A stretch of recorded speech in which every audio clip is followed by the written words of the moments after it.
Mari kita berdoa. Terima kasih Bapa, kami naikkan syukur kami kepadamu, sebab rahmat-Mu dan anugerah-Mu yang ajaib dan luar biasa di dalam kehidupan kami. Amin. Saat malam hari ini sungguh Tuhan merupakan sesuatu yang indah bagi kami, sebab kami bisa bersekutu, menyembah dan memuja Tuhan. Bahkan terlebih kami boleh mendengar firman Tuhan. Amin. Biarlah Bapa, Kau senantiasa mengurapi segenap kehidupan kami, sekalipun kami melalui Zoom. Kami ada di tempat kami masing-masing. Tetapi kesatuan hati kami percaya bahwa kami menikmati hadirat Tuhan. Kami menikmati kasih karunia Tuhan, sehingga Kau berbicara bagi kami semua.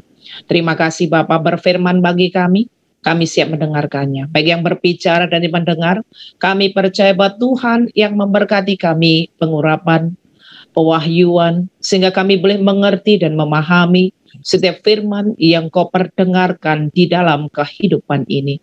Terima kasih ya Bapa, di dalam nama Bapa, Putra dan Roh Kudus, di dalam nama Tuhan Yesus Kristus, kami naikkan syukur kami dan kami siap mendengar firman-Mu. Haleluya.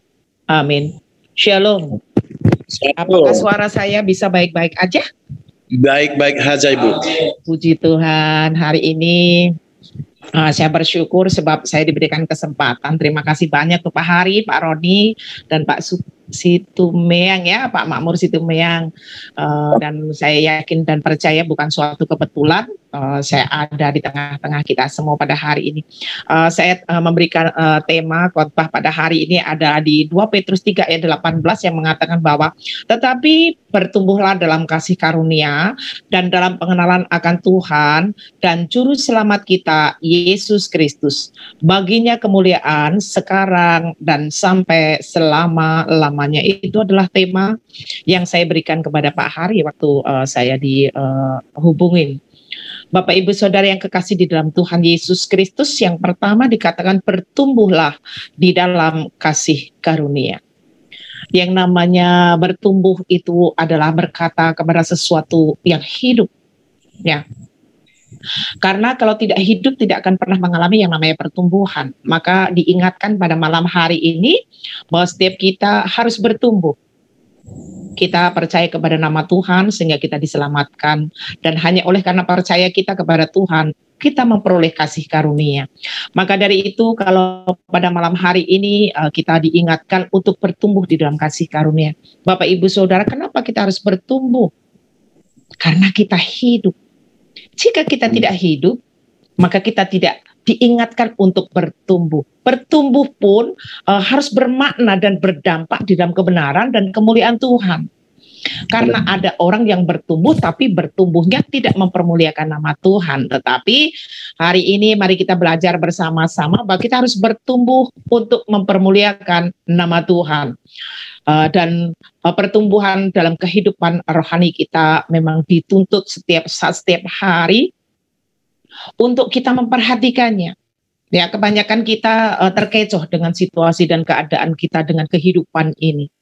Kalau kita mau mencari sesuatu untuk kehidupan yang duniawi, kita boleh bersungguh-sungguh. Bahkan kita bisa tinggalkan semuanya untuk mencarinya, untuk mengalami yang namanya supaya kita mendapatkan sesuatu ya, yang memiliki satu mobil bisa 2 mobil, 3 mobil dan lain sebagainya, 1 rumah, 2 rumah dan lain sebagainya, sampai akhirnya kita bekerja dengan luar biasa. Tetapi di sini dikatakan bertumbuhlah di dalam kasih karunia. Kasih karunia siapa? Kasih karunia Tuhan. Bapak Ibu Saudara, latar belakang saya Muslim ya, perkenalkan diri saya terlebih dahulu supaya saya disayang nanti kalau ketemu di jalan, sebab kalau nggak kenal nggak disayang ya Pak Makmur ya. Jadi saya memperkenalkan diri saya terlahir di keluarga Muslim, Tota Muslim, Tulen Muslim, saya orang desa. Iya ya. Saya terlahir di Wonogiri Pak, dan saya dibesarkan hanya oleh keluarga yang sederhana. Bapak saya hanya kepala sekolah, ibu saya untuk membantu bapak saya berdagang di pasar. Dan saya ada di tengah-tengah saudara yang sangat besar karena dulu banyak anak, banyak rezeki ya. Jadi bapak ibu saya memiliki anak yang banyak. Kami 8 bersaudara, saya anak yang ke-6, saya ke atas perempuan semua dan adik saya 2 laki-laki. Saya dibesarkan di Muslim, saya dari latar belakang Muhammadiyah. Saya SMP, SMA, saya Muhammadiyah. Dan di keluarga saya, di pekarangan saya, di halaman saya, itu adalah masjid yang didirikan oleh keluarga saya. Iya. Dan saat saya mengenal Tuhan, saya ke gereja itu tahun 88. Tapi saya bertobat, sungguh bertobat dan mengenal Tuhan serius adalah tahun 89. 1 tahun ya. Nggak semudah itu saya mengenal Tuhan. Kucilkan 4 tahun lamanya. Jadi 1 tahun saya pengenalan, saya hanya ya ke gereja, mendengar, nyanyi mungkin ya nyanyi, tapi saya tidak bertobat. Ya saya sebatas saya udah dah karena suami Kristen saya ikut Kristen gitu. Dan akhirnya ada satu penyakit yang memang mengharuskan saya untuk saya takut mati. Dan orang kalau udah bergumul dengan maut biasanya takut, dan saya saat itu takut mati. Setelah itu saya baru percaya kepada Tuhan, sebab saya kayak maaf bicara menantang Tuhan, karena kalau memang sungguh ada Tuhan, sungguh Engkau adalah yang hidup dan yang mengerti keadaan saya, maka waktu itu saya harus sesar karena saya lemah jantung dan saya harus melahirkan. Dan doa saya terjawab. Dan luar biasa banget Tuhan berkarya di saat itu. Akhirnya saya mengenal Tuhan, pendek katanya saya mengenal Tuhan. Dan saat saya mengenal Tuhan, saya kalau sudah mengenal, saya sudah masuk, saya nggak mau setengah-setengah dan hanya sebatas agama. Maka saya menyelidiki, saya mengenali, bahkan sampai saya sekolah Alkitab itu setelah saya semakin percaya dan suami saya, ayo sekolah Alkitab. Saya nggak tahu sekolah Alkitab itu ngapain. Dan akhirnya saya banyak mengerti dan akhirnya saya banyak paham. Nah, disitulah letaknya betapa Tuhan telah memanggil saya, memilih saya. Karena kalau hanya sebatas dipanggil nggak dipilih itu juga nggak baik buat kita. Tetapi karena saya yakin bahwa saya dipilih oleh Tuhan, sehingga saya merasakan ada pertumbuhan di dalam kehidupan saya. Saya mempelajari dan saya banyak bertanya dengan hamba-hamba Tuhan tentang siapa itu Tuhan, supaya saya tidak salah memilih. Tetapi saatnya saya mengenal dan akhirnya saya mau percaya, maka dituntut untuk saya boleh bertumbuh di dalam mengenal, semakin yakin, saya semakin percaya bahwa sungguh Yesus Kristus itu adalah Tuhan dan Juru Selamat di dalam kehidupan saya pribadi. Maka tema hari ini kita bertumbuh di dalam kasih karunia. Saya orang berdosa. Mungkin di antara Bapak Ibu Saudara saya paling dosa. Ya, saya paling berdosa sebab saya semakin fanatik, saya semakin jahat gitu ya. Sehingga saya mengatakan bahwa saya paling berdosa, tetapi oleh kemurahan Tuhan, oleh karena kasih sayangnya Tuhan dalam kehidupan saya, sehingga diberikan karunia-Nya bagi saya, sehingga saya bisa percaya. Sebab tanpa kuasa Roh Allah, tanpa Bapa menarik saya nggak akan pernah bisa percaya kepada yang namanya Yesus Kristus itu menjadi Tuhan dan Juru Selamat dalam kehidupan saya. Tetapi oleh karena kasih-Nya yang luar biasa, sehingga saya bisa percaya, dan itu adalah anugerah.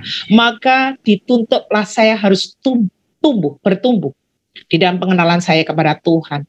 Dan setelah saya percaya, saya mengerti bahwa sesungguhnya kehidupan yang hakiki adalah kehidupan yang benar-benar ada dalam kebenaran. Ya, bukan di dalam agama, tetapi di dalam kebenaran. Sebab kalau di dalam agama tadi saya katakan bahwa saya semakin fanatik, saya semakin jahat. Ya, saya semakin jahat bahwa hanya saya sendiri yang benar, agama saya sendiri yang benar, yang lainnya tidak benar. Dan itu akhirnya membuat hati saya jadi semakin sombong, semakin menghakimi satu dengan yang lain bahwa sesungguhnya yang benar hanya saya. Tetapi saat saya ada di dalam Tuhan, saya semakin mengenal Tuhan bahwa sesungguhnya orang yang di dalam Tuhan harus semakin merendahkan diri, merendahkan hati, bahkan harus mematikan kehidupan yang daging ini dan hidup di dalam kebenaran Tuhan. Amin. Saat yang begitu memang tidak mudah untuk kita. Yang kalau berkata sangat mudah, tetapi untuk melakukannya tidak semudah membalikkan tangan Bapak Ibu Saudara.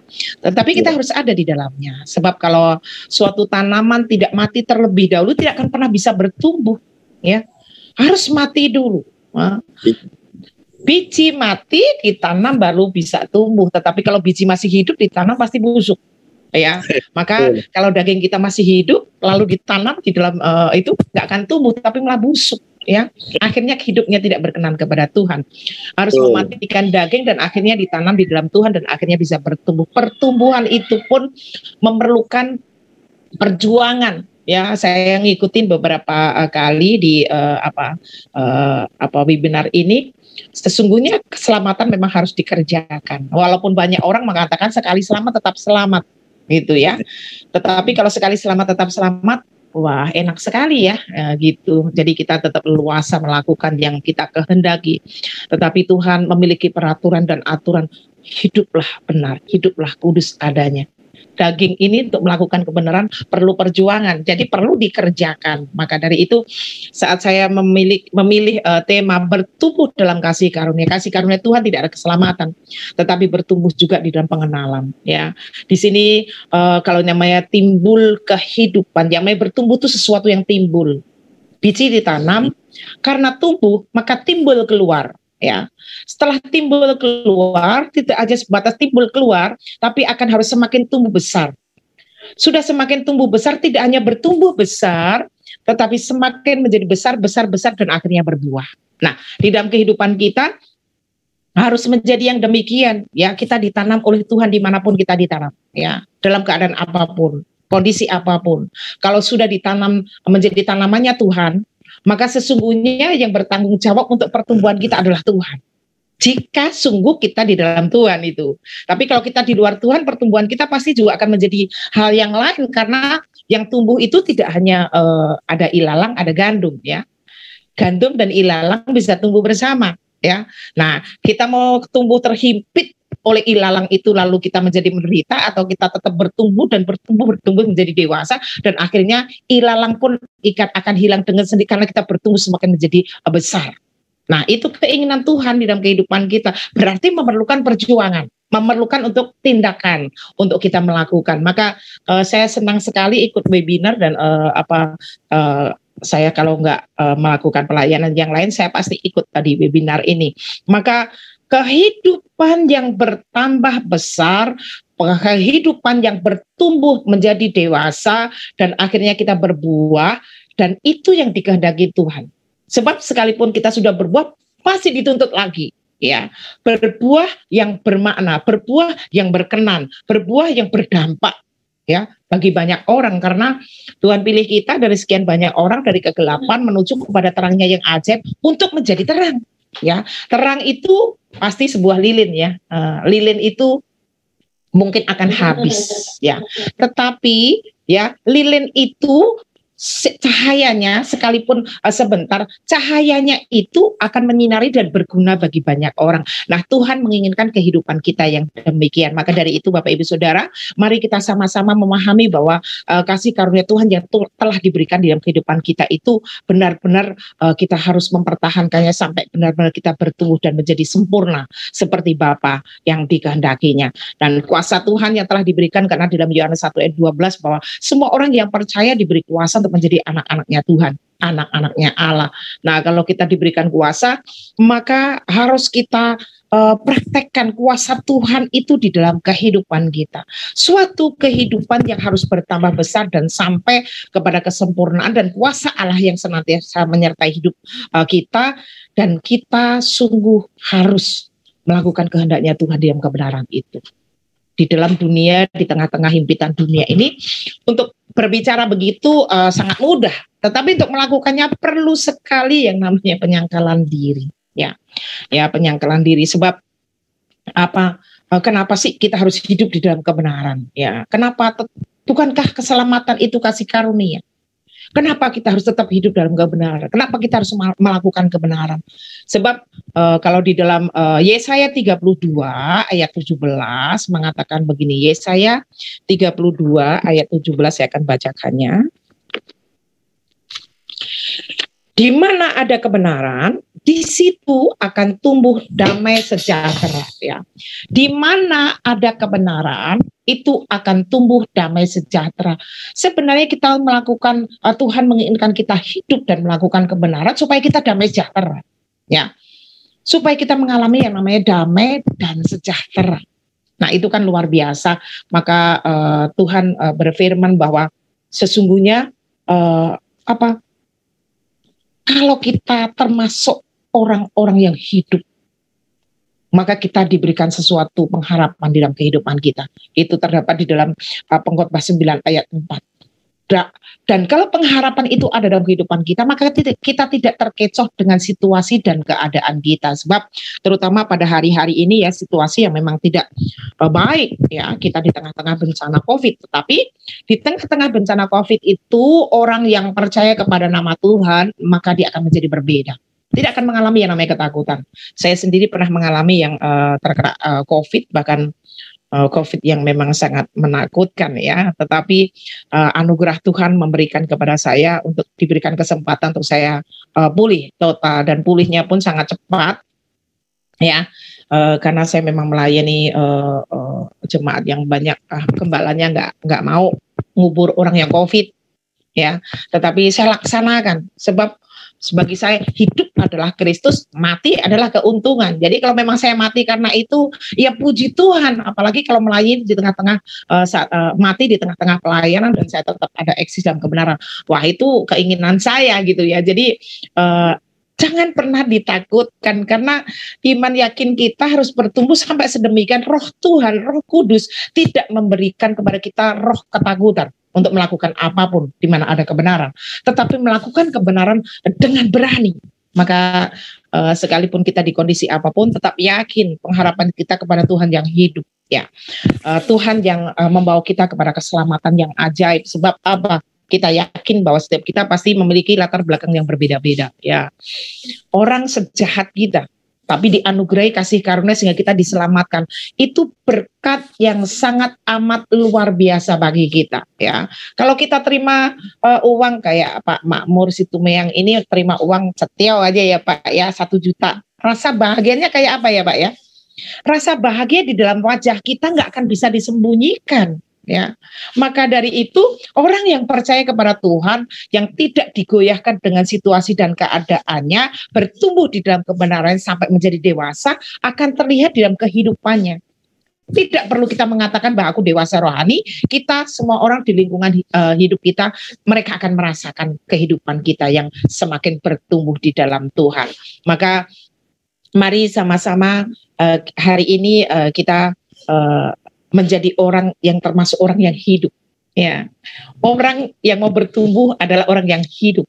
Tapi orang yang nggak mau bertumbuh, orang itu pasti mati walaupun hidup ya. Maka pilihan bagi kita, mau bisa makan bisa minum tapi mati nggak hidup, atau kita hidup lalu bisa makan dan minum dan akhirnya kita menjadi berkat bagi banyak orang. Itu pun pilihan hidup kita.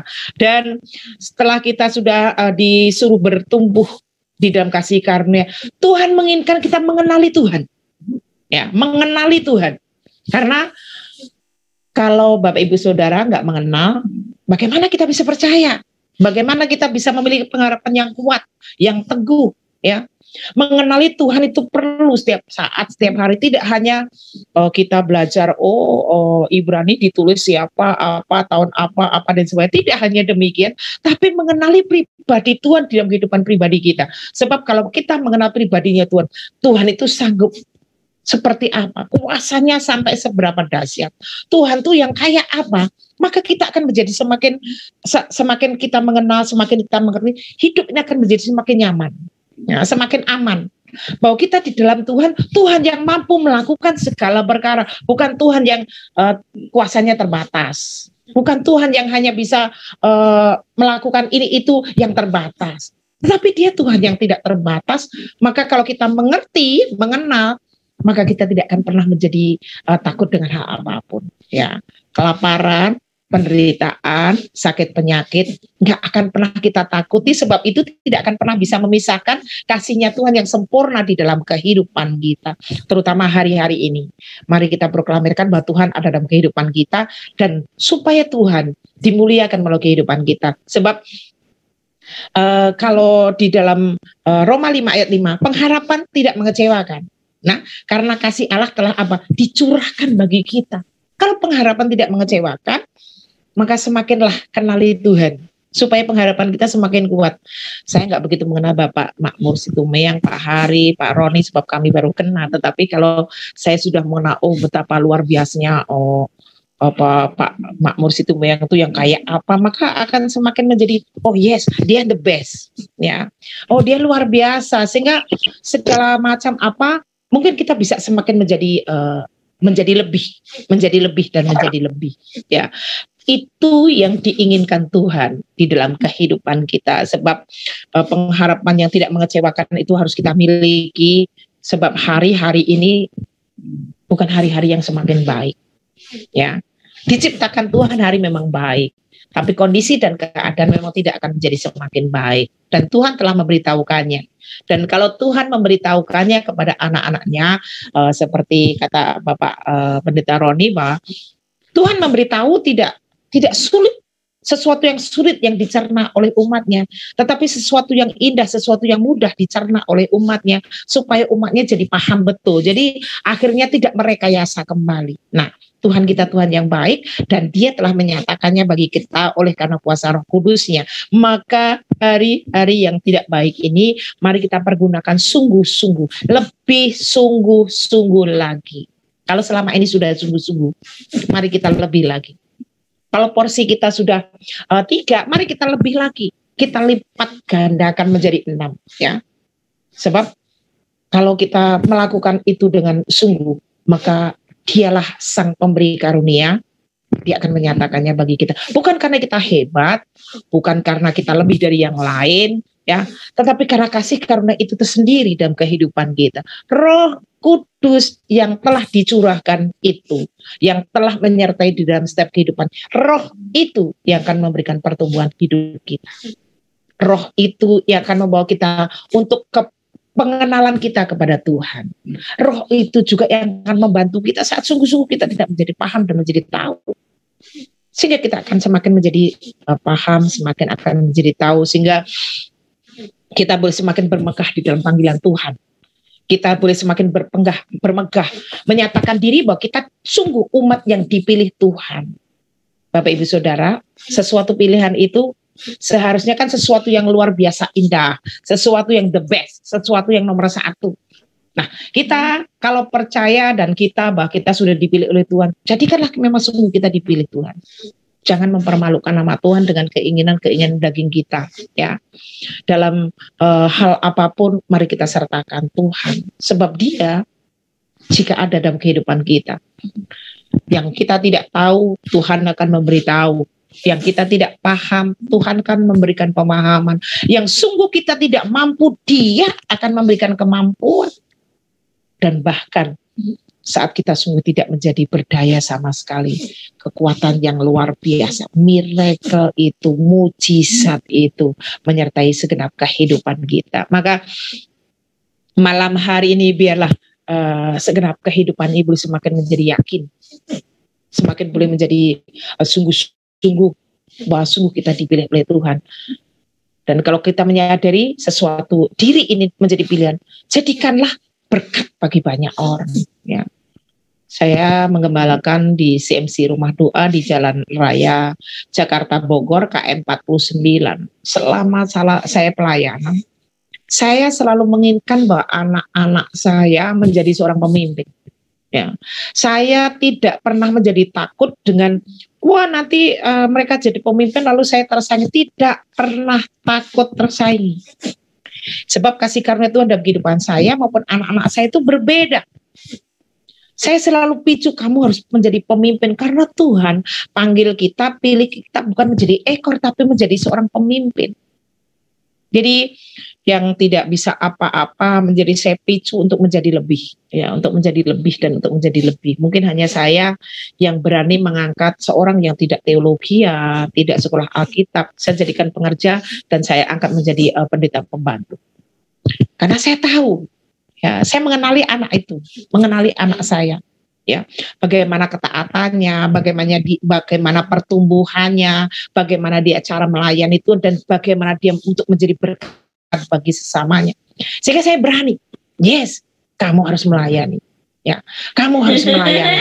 Lalu saya katakan kepada anak itu bahwa orang yang melayani Tuhan tidak dituntut harus sekolah teologi atau Alkitab, walaupun itu diperlukan, ya, karena ini ada STT, ya. Saya mendukung. Orang yang mau belajar teologi itu mendukung, ya. Saya sangat mendukung sebab kita memerlukannya, ya. Kita memerlukan dan membutuhkannya. Karena kalau kita tidak tahu apa-apa, bagaimana kita bisa mengajarkan bagi orang yang tidak tahu, ya.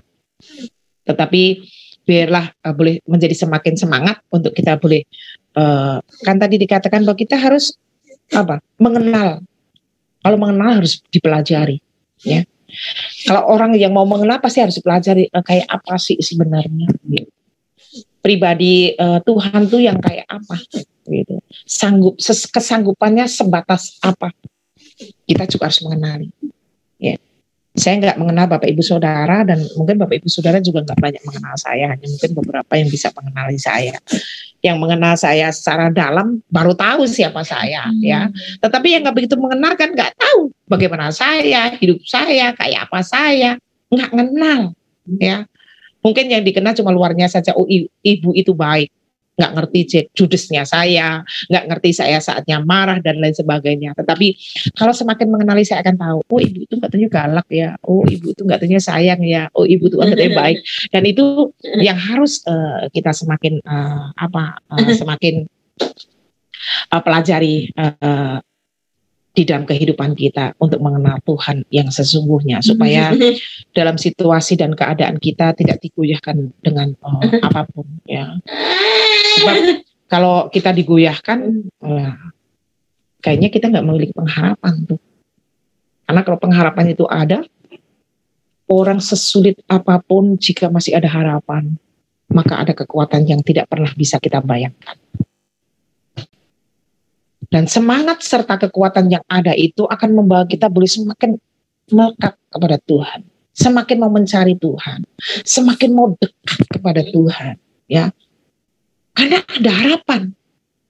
Coba kalau sudah nggak ada harapan, pasti kan drop, akan down. Dan kalau sudah down, akhirnya apa yang kita kerjakan? Setan yang berkuasa bahkan dalam kehidupan kita. Dan akhirnya kita nggak mengerjakan yang benar, nggak mengerjakan keselamatan dan kasih karunia yang ada dalam kehidupan kita, sehingga kita terpuruk, bisa dikatakan kita terpuruk banget. Nah itu jangan ada dalam kehidupan kita, sebab kita percaya banget bahwa kita adalah umat pilihan Tuhan, amin. Kita umat pilihan Tuhan yang sudah sangat dipilih Tuhan. Dari sekian banyak beribu-ribu juta orang, beribu juta-juta manusia, kita dipilih Tuhan yang terbaik. Jadilah kita yang terbaik, supaya kita menyenangkan hati Tuhan. Dan kalau kita menyenangkan hati Tuhan, Dia adalah Bapa yang baik. Bapa yang baik itu tidak akan pernah memberi anak-anaknya yang tidak baik. Jika kita manusia yang bisa mengecewakan anak kita selalu memberi kepada yang terbaik, terlebih Bapa kita yang di surga, Dia selalu memberi kita yang terbaik. Dalam kondisi apapun, hayu terus merenungkan firman untuk kita pelajari, kita gali firman untuk kita menjadi semakin memahami. Tidak hanya belajar pintar, tapi harus semakin paham. Setelah paham, kita semakin merenungkan. Semakin kita merenungkan, maka semakin kuasa Tuhan bekerja dalam kehidupan kita, sehingga ada kekuatan untuk kita bisa melaksanakannya. Ya, seberat apapun, jika sungguh ada Tuhan di dalam kehidupan kita, maka Roh itu yang menjadi penolong dalam kehidupan kita itu, Dia yang akan mengerjakannya, memampukannya bagi kita. Bapak Ibu Saudara, saat kita mengalami yang namanya goncangan hidup, sepertinya dunia ini atau Tuhan nggak bisa membela kita. Kita mungkin di antara Bapak Ibu Saudara pernah mengalami yang namanya ke kanan salah, ke kiri salah, ke depan salah, ke belakang salah, ke bawah masih nggak mau, ya, ke bawah masih nggak mau. Ya, ke atas pasti satu-satunya jalan ke atas, ya. Ya, kalau satu-satunya jalan ke atas diperhadapkan dengan demikian, itu pun masih banyak orang yang masih berusaha mencari pintu ke kanan, ke kiri, ke depan, ke belakang, dan akhirnya pintu itu menjadi salah. Sebab apa? Mencari sendiri. Tetapi kalau diizinkan bahwa yes, pintu yang terbuka itu ke atas, mari kita ke atas, ya, kita ke atas. Supaya sungguh-sungguh kita semakin karena segala sesuatu terjadi itu untuk kebaikan kita. Ada pujian, sesuatu itu semua terjadi untuk kebaikan kita. Kalau kita pakai kekuatan kita sendiri, kita tidak akan pernah memahami rencana Tuhan. Tetapi kalau kita pakai pikiran Tuhan, Ya, kita mengenali karena Tuhan menginginkannya demikian, lalu kita paham, maka kita bisa oh maksudnya Tuhan demikian. Ya. Karena tidak pernah sesuatu atau cobaan itu datang dalam kehidupan kita sampai melebihi kekuatan kita, dan bahkan sesuatu itu terjadi tanpa Tuhan ikut campur tangan memberikan jalan keluar bagi kita. Tidak akan pernah. Sesuatu diizinkan, Tuhan selalu ikut campur tangan, ini loh jalannya. Sebab kalau kita mengikuti Tuhan, rencana Tuhan itu indah. Ya, sekalipun mungkin jalannya itu terjal, sekalipun mungkin jalanannya itu berliku-liku, tetapi kalau kita ada di dalam rencana Tuhan, maka sungguh luar biasa yang akan kita raih, maka sungguh mujizat yang akan kita alami, maka sungguh penyertaan Tuhan yang sangat amat yang tidak bisa kita pikirkan dengan logika yang akan kita alami. Dan akhirnya kita mempermuliakan nama Tuhan. Ya, sebab dengan kita bertumbuh, dengan kita semakin hidup menjadi lebih besar, lebih benar, lebih kudus, semuanya lebih, more and more. Ya, kemuliaan demi kemuliaan, ya, kemasyhuran demi kemasyhuran, terus dan terus. Maka saat tiba waktunya nanti kita dipanggil sama Tuhan, kita dalam keadaan memang sungguh dalam keadaan hidup, sebab kita bertumbuh. Ya. Kalau kita dipanggil dalam keadaan hidup, karena memang itu keinginan Tuhan. Tuhan nggak menginginkan kematian, tapi Tuhan menginginkan kehidupan. Maka sampai Dia merelakan segala-galanya, Dia datang ke dunia ini untuk menebus manusia kita yang seharusnya binasa, supaya kita memiliki kehidupan. Maka ayo kita perhatikan bahwa kehidupan roh kita juga memiliki kehidupan yang tersendiri yang perlu kita perhatikan setiap hari. Tidak hanya makan dan minum, sandang, pangan itu mengikuti. Ya, kalau kita sudah di dalam Tuhan itu mengikuti. Kalau kita fokus ke situ, maka kita tidak akan pernah bisa memikirkan yang rohani. Maka kalau kita pun bekerja, Tuhan katakan kerjakanlah itu semua untuk Tuhan. Kalau kita mau melakukan apapun, sertakanlah itu semua sama Tuhan, dengan Tuhan. Maka betapa kita tidak diizinkan kita lepas dari Tuhan. Ya, kita keluar dari jalurnya Tuhan. Kita harus tetap ada di dalam Tuhan. Maka sampai firman Tuhan mengatakan, jika engkau di dalam aku dan aku di dalam engkau, jika engkau di dalam firmanku dan firmanku ada, maka minta apa saja Tuhan akan lakukan dan Tuhan akan berikan dalam kehidupan kita. Itulah kebanggaannya kita, itulah kebahagiaan kita orang yang percaya. Seharusnya kita boleh semakin menjadi bahagia, sukacita.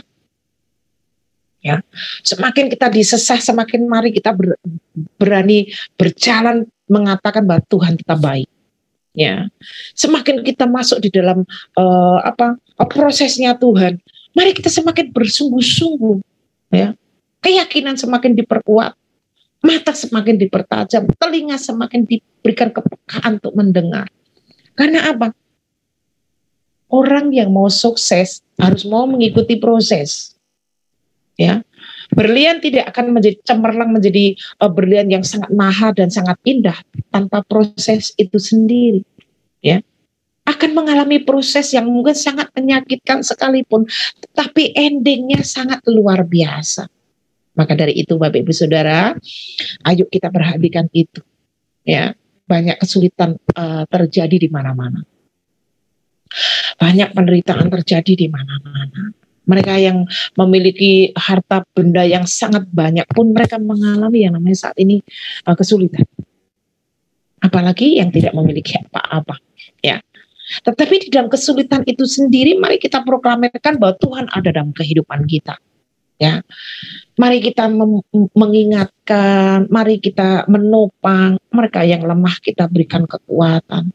Mereka yang tidak berpengharapan, tapi cukup sampai mereka memiliki pengharapan kepada Tuhan, sehingga kita benar-benar sama-sama menjadi anak-anak Tuhan yang militan di hadapan Tuhan. Ya.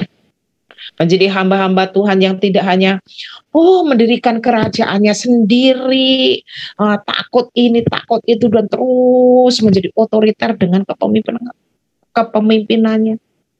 Mari kita tinggalkan itu semua. Mari kita sama-sama bahwa kita harus menjadi satu tubuh di dalam Kristus untuk saling membangun, saling menasehati, saling mendengarkan, saling menghormati, saling mengasihi, saling membawa satu dengan yang lain untuk menjadi indah di hadapan Tuhan. Maka kalau kita sungguh memiliki kehidupan di dalam Tuhan dan sungguh kita hidup, mari kita buktikan bahwa kita hidup. Ya, banyak orang ya saat ini mereka mengalami mal bicara, ibaratnya sekarat lah. Tapi apakah kita harus berdiam diri saja? Tidak. Mari kita ulurkan tangan kita.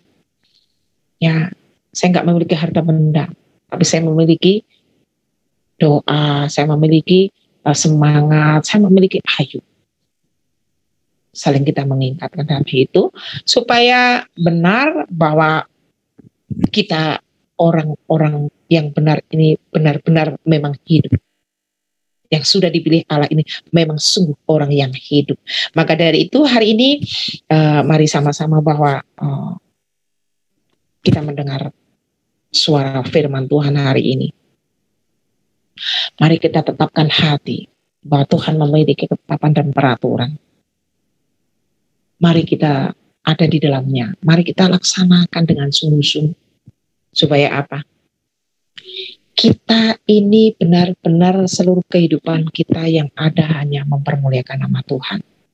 Sebab kalau itu kita lakukan, sandang, pangan, apapun itu mengikuti kehidupan kita. Saya bersaksi betapa waktu kemarin seluruh keluarga saya negatif COVID, ya. Dan yang paling berat adalah saya, karena saya kena Delta, ya, yang sangat ditakutin dan bahkan sampai saya udah hari ketiga saya sudah nyesek, ya. Padahal biasanya kalau COVID yang itu tuh sampai udah 7 hari, seminggu baru itu yang mengalami yang. Tapi saya baru 3 hari setelah ini positif ini saya 3 hari saya sudah mulai nyesek.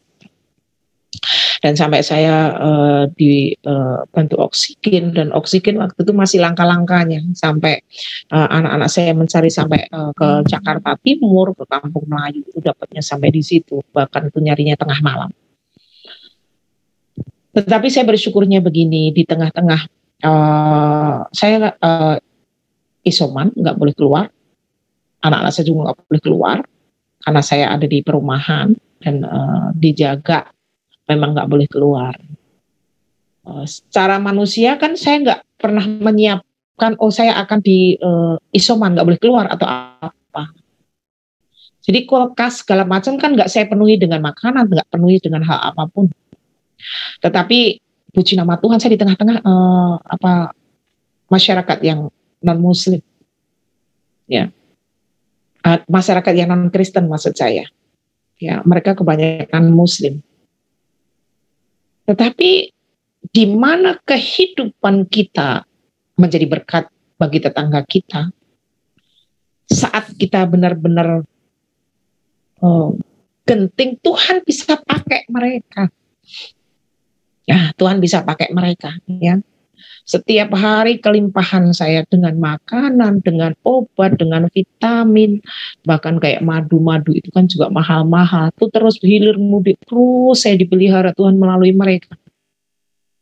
Ada juga hamba-hamba Tuhan juga yang sangat memperhatikan. Saya bersyukur banget banyak dicintai mereka. Sebab itulah kemurahan Tuhan dan kasih karunia Tuhan dalam kehidupan saya, ya. Sampai benar-benar sampai yang terkecil, kebutuhan yang terkecil pun dilimpahkan. Ya. Itulah janji Tuhan. Ya. Amen. Orang yang di dalam Tuhan sungguh dipelihara. Maka jangan fokuskan dunia, fokuskan Tuhan untuk kita bertumbuh di dalam Tuhan. Semua ditambahkan. Maka itu ditambahkan Tuhan. Bahkan sampai 2 minggu setelah saya udah sehat, makanan masih sangat banyak sekali. Ada daging, ada ikan, ada udang, ada sosis, ada banyak. Yang nugget-nugget itu ada banyak sekali di kulkas saya. Ya, nah, mari ini bukan ngecap karena saya pas khotbah, tidak. Mungkin di sini ada beberapa teman saya yang tahu, ya, karena memang sungguh dan pengobatan karena saya nggak BPJS. Saya pengobatan itu sangat mahal, tapi Tuhan semua cukupkan itu semua. Tuhan limpahkan itu semua. Maka jangan pernah dipusingkan dengan hal yang lahiriah. Tapi mari kita semakin bersungguh-sungguh dalam mengenal Tuhan, dalam pertumbuhan rohani kita di dalam Tuhan, supaya akhir zaman ini benar-benar Tuhan dimuliakan melalui kehidupan kita. Amin. Amin. Amin. Saya yakin bahwa persekutuan ini boleh semakin besar, boleh semakin ke kanan dan ke kiri. Mari sama-sama bergandengan tangan untuk menularkan satu dengan yang lain. Daripada mereka di rumah nggak ngapa-ngapain, ayo ikut Zoom. Kita bertumbuh di dalam Tuhan. Ayo mempelajari firman Tuhan melalui ini. Ayo. Kalau kita sama-sama begitu, saya bersyukur karena Pak Haryanto itu sangat semangat. Ayo, ikut yuk, ayo ikut. Dan itu, ayo kita sama-sama kalau berapa orang ini yang ikut Zoom ini sama-sama mengalami keseriusan, kesungguhan hati, menularkan satu dengan yang lain untuk kita bertumbuh di dalam Tuhan, di dalam kasih karunia Tuhan. Maka firman Tuhan berikutnya, bagi kemuliaan sekarang dan sampai selama-lamanya, bagi Yesus Kristus kemuliaan itu ada. Haleluya. Kita, ya, mari kita sama-sama merenungkan setiap hari firman itu, setiap hari bertumbuh di dalam kehidupan kita. Kita perhatikan setiap hari, dan akhirnya pemeliharaan Tuhan pun sempurna di dalam kehidupan kita. Firman Tuhan sampai di sini, biarlah firman yang singkat ini membawa dan menggugah hati kita untuk kita serius memperhatikan pertumbuhan rohani kita, karena kita hidup di tengah-tengah suasana yang demikian, ya. Dan akhirnya biarlah tangan kita boleh saling menggapai, saling menuntun, saling mengangkat, saling merangkul, sehingga kita boleh tumbuh bersama di dalam Tuhan, dan Tuhan disenangkan, namanya dimuliakan melalui kehidupan kita. Firman Tuhan sampai di sini. Terima kasih banyak Bapak Hari, Pak Stumeyang, Pak Roni. Biarlah kesempatan ini benar-benar membawa semakin kita boleh sungguh-sungguh melayani pekerjaan Tuhan. Mari kita berdoa. Kami bersyukur kepadamu ya Tuhan, hamba-Mu berhenti berbicara. Hamba-Mu sangat terbatas menjelaskannya. Tetapi Roh Kudus, Engkau tidak terbatas untuk membawa segenap kehidupan kami. Untuk kami boleh semakin memperhatikan pertumbuhan rohani kami. Kami boleh semakin memperhatikan pengenalan kami akan Tuhan, supaya memperkuat pengharapan kami kepada Engkau di tengah-tengah dunia yang tidak semakin baik ini Bapa. Bila Tuhan, kami boleh semakin menjadi berani untuk kami boleh memproklamirkan bahwa kami adalah umat pilihan Tuhan, sehingga kami boleh memproteksi diri kami masing-masing. Orang yang dipilih harus berbuat kehidupan yang kayak apa, supaya tidak mempermalukan nama Tuhan. Dan itu semua bila Kau taruh di dalam hati kami yang dalam, sehingga kami semua boleh semakin giat. Kami hidup di dalam berkemenangan, di dalam kebenaran, di dalam kesempurnaan Tuhan, supaya nama Tuhan yang dipermuliakan. Terima kasih Tuhan, Kau memberkati persekutuan ini Tuhan, baik ketua satu maupun semua pelayan-pelayan pengurus yang ada. Kau memberkati mereka semakin lebih di dalam Tuhan, bahkan semakin Kau nyatakan kuat kuasa Tuhan. Kuat kuasa Tuhan semakin Kau berikan di dalam kehidupan mereka masing-masing, sehingga mereka semua boleh menjadi Kau pakai dengan luar biasa untuk menjadi saluran berkat bagi banyak orang. Terima kasih Bapa, kami akan syukur kami kepadamu di dalam nama Tuhan Yesus Kristus, atas firman kebenaran-Mu yang berbicara dan yang mendengar. Berkati kami pemahaman, dan berkati kami tidak hanya menjadi pendengar tetapi melakukannya. Dalam nama-Mu kami berdoa, haleluya, amin.